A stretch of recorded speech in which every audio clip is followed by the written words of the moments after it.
Big boss ಮನೆಯ wild card entry mutant Raghu ಅವರು ಇವಾಗ ಫೇಮಸ್ ಕೂಡ ಆಗಿದ್ದಾರೆ. ಬಿಗ್ ಬಾಸ್ ಮನೆಯಿಂದ ಆಚೆ ಬಂದ ಕೂಡಲೇ ಅಭಿಮಾನಿಗಳನ್ನು ಮೀಟ್ ಮಾಡಿದ್ದಾರೆ. ಅವರು ತಮ್ಮ ಅಫಿಷಿಯಲ್ ಪೇಜ್ ಇನ್ಸ್ಟಾಗ್ರಾಮ್ ಖಾತೆಯಲ್ಲಿ ಒಂದಿನ ಮುಂಚೆನೇ ನಾನು ಮೈಸೂರಿಗೆ ಬರುತ್ತಿದ್ದೇನೆ, ಬೆಳಗ್ಗೆ 9:30ಕ್ಕೆ ಅಂತ ಹೇಳಿ ಅಭಿಮಾನಿಗಳು ಮೀಟ್ ಮಾಡಬೇಕು ಅನ್ನೋ ಒಂದು ಆಸೆಯನ್ನು ವ್ಯಕ್ತಪಡಿಸಿದರು. ಹಾಗೆಯೇ ಅಭಿಮಾನಿಗಳು ಕೂಡ ಮ್ಯೂಟೆಂಟ್ ರಘು ಅವ್ರನ್ನ ಮೀಟ್ ಮಾಡಿ ಸೆಲ್ಫಿ ತಗೊಂಡು ಖುಷಿಯನ್ನು ವ್ಯಕ್ತಪಡಿಸಿದ್ದಾರೆ. ಇದಕ್ಕೆ ಮ್ಯೂಟೆಂಟ್ ರಘು ಅವರು ಕೂಡ ತುಂಬಾ ಖುಷಿಯಾಗಿ ವ್ಯಕ್ತವನ್ನು ಪಡಿಸಿದ್ದಾರೆ. ಹಾಗೆಯೇ ಮ್ಯೂಟೆಂಟ್ ರಘು ಅವರು ಅವರ ಒಂದು ವೆಯ್ಟ್ ಆಗಿರ್ಬೋದು, ಅವರು ಬಿಗ್ ಬಾಸ್ ಮನೆಯ ಹೋಗೋಕ್ಕಿಂತ ಮುಂಚೆನೇ ಅವರ ಒಂದು ವೆಯ್ಟ್ ಎಷ್ಟಿತ್ತು ಅನ್ನೋದ್ರ ಬಗ್ಗೆನೂ ಕೂಡ ರಿವೀಲ್ ಮಾಡಿದ್ದಾರೆ.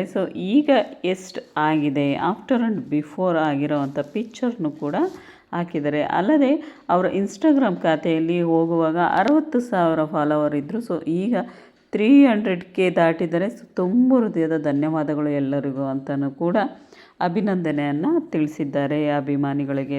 ಸಾಕಷ್ಟು ಫ್ಯಾನ್ ಫಾಲೋವರ್ಸ್ನ ಕೂಡ ಮ್ಯೂಟೆಂಟ್ ರಘು ಅವರು ಹೊಂದಿದ್ದಾರೆ ಅಂತಲೇ ಹೇಳ್ಬೋದು. ಬಿಗ್ ಬಾಸ್ ಮನೆ ಹೋಗಿ ಬಂದಮೇಲೆ ಇವರಿಗೊಂದು ಲಕ್ ಬಂತು ಅಂತಲೇ ಹೇಳ್ಬೋದು. ಮತ್ತು ಇವರ ಮತ್ತು ಗಿಲ್ಲಿಯ ಒಂದು ಜೋಡಿ ಕಾರ್ಟೂನ್ ನೆಟ್ವರ್ಕ್ ಆಗಿ ಇವರ ಒಂದು ಪೇರ್ನ ಎಲ್ಲ ಒಂದು ಇನ್ಸ್ಟಾಗ್ರಾಮ್ ಖಾತೆಗಳಲ್ಲೂ ಹಾಕಿ ಫ್ಯಾನ್ ಪೇಜ್ ಕೂಡ ಕ್ರಿಯೇಟ್ ಆಗಿದೆ. ಇವರು ಆಫ್ಟರ್ ಆ್ಯಂಡ್ ಬಿಫೋರ್ ಎಷ್ಟು ವೆಯ್ಟ್ ಇದ್ದರು ಅಂಥೇಳಿ ನೋಡೋದಾದರೆ ನೋಡಿ, ಬಿಫೋರು 125 kg ಇದ್ದರು. ಬಿಗ್ ಬಾಸ್ ಮನೆಯಿಂದ ಹೋಗಿ ಬಂದಮೇಲೆ 100 kg ಆಗಿದ್ದಾರೆ, ಅಂದರೆ 25 kg ಲಾಸ್ ಆಗಿದೆ. ಫಿಟ್ನೆಸ್ಗೆ ಹಾಗೆಯೇ ಇವರು ತಮ್ಮದೇ ಆದಂತಹ ಜಿಮ್ ಟ್ರೈನಿಂಗ್ನ ಕೂಡ ಹೊಂದಿದ್ದಾರೆ.